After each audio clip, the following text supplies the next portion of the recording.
Tout d'abord, il faut bien se rendre compte que l'immobilier d'entreprise, comme l'immobilier de logement, aujourd'hui répond à des besoins. Vous avez un besoin de loger des entreprises ou de loger des particuliers. Donc le besoin est réel et effectivement, on n'est pas déconnecté de l'économie réelle.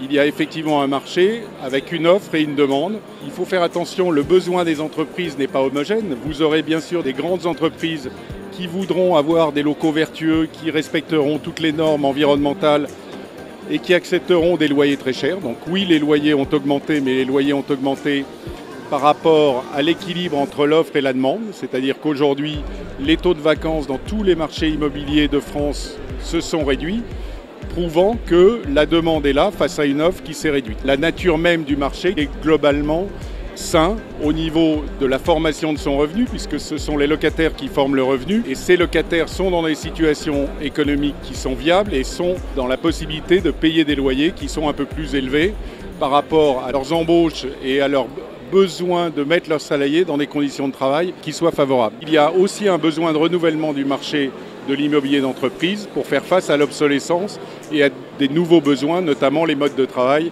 des différentes entreprises. Et l'augmentation des loyers répond à l'évolution des marges des entreprises et répond à l'évolution des besoins des entreprises. À ce stade, on ne peut pas dire que les prix de l'immobilier sont trop chers et on peut les comparer à d'autres marchés dans des villes étrangères. Après, vous avez le deuxième versant, c'est l'afflux de liquidités sur ce marché et la multiplication de nouveaux acteurs qui rentrent sur ce marché, qui effectivement rendent une concurrence beaucoup plus aiguë entre les différents acteurs et font augmenter les prix ou font baisser les taux de rendement. La prime de risque de l'immobilier n'a jamais été aussi élevée aujourd'hui que sur une période historique longue, avec des taux d'intérêt qui sont trop faibles.